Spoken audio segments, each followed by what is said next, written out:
چې صدقة الفطر فطرانه په هر مسلمان لازم ده.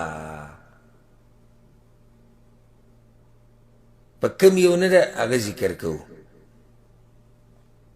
خو عامه دا خبره یاده کوي چې په هر مسلمان څه ده لازم ده.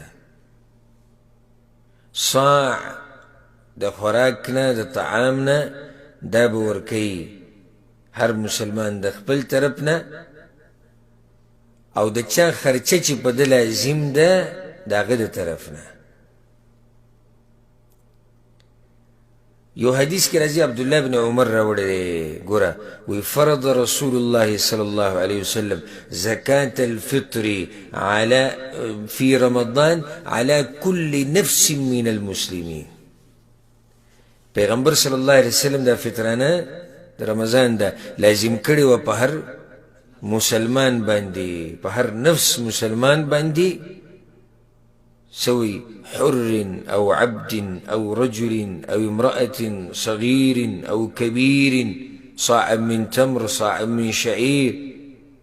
کدا مسلمان ازاد دے، کدا مسلمان مرئی غلام دے، کدا مسلمان معشوم دے، کدا مسلمان مشر دے، کدا مسلمان نارینه دے، کدا مسلمان زنانه ده، په دې ټولو باندې یو صاع د کجورې یا د وربشو یا د غنمو خو دا لازم دی. دا روایت د امام مسلم دی، الفاظ د امام مسلم دی، لفظ د امام بخاری دیسی دی فرض رسول الله صلی الله علیه وسلم زکاة الفطر صاعا من تمر او صاعا من شعير.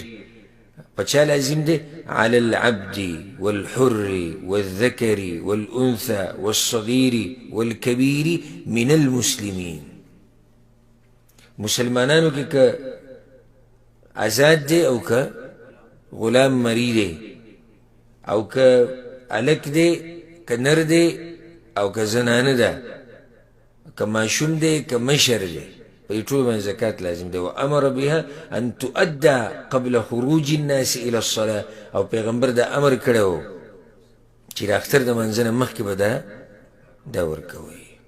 په روایت کې داسې راځي، امام بخاري راوړی دی د عبدالله بن عمر دی، فرض النبي صلى الله عليه وسلم صدقة الفطر على الذكر والأنثى والحر والمملوك. پیغمبر صلی الله علیه وسلم فطرانه لازم کړی و په نارینه او زنانه باندې، په آزاد او په غلام او مرئی باندې، صاعا من تمر او صاعا من شعير. دا دلایل خو موږ دې دپاره وایي چې دین واضح شو چې دا فطرانه په هر مسلمان لازم ده، په ماشوم هم ده. ور بعض عبادت صحیح ده په ماشوم نه وي، قلم ته اوچت دی، خو صدقه دا صدقة الفطر او زکات شو دغه شان. اگر که دې مسئله کې سلک ډېر اختلاف شتي او دا هم د ماشوم په مال کې شتي،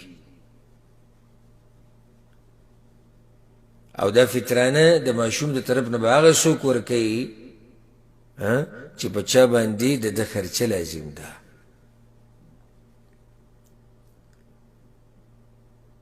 الا هغه ماشوم چې د مور په خېټه کې په هغه باندې نشتي. یو روایت کې راځي چې عثمان بن عفان به ورکوله، اگر که هغه سند کې سنه خبرې د علماو شتي، قوی کې دا دي چې عثمان بن عفان به د هغه ماشوم فطرانه هم ورکوله کوم چې به د مور په خېټه و. نو که څوک یې ورکي نو غوره ده،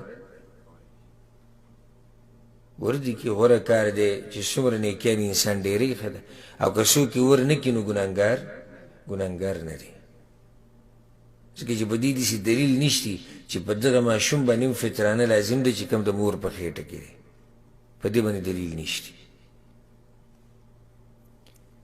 ما یو دا مسئله ذکر کړی چې په هر مسلمان لازم دی، الا هغه الا څوک دی کوم مسلمان به لازم دی. دا خبره یاده که ګوره چې فطرانه لازم ده په هر هغه مسلمان باندې چې وس لري. اوس دا وس څه شی دی، دا طاقت څه شی دی، دا معلومول غواړي. هغه دا دی چې ده سره د دې اختر د دې شپې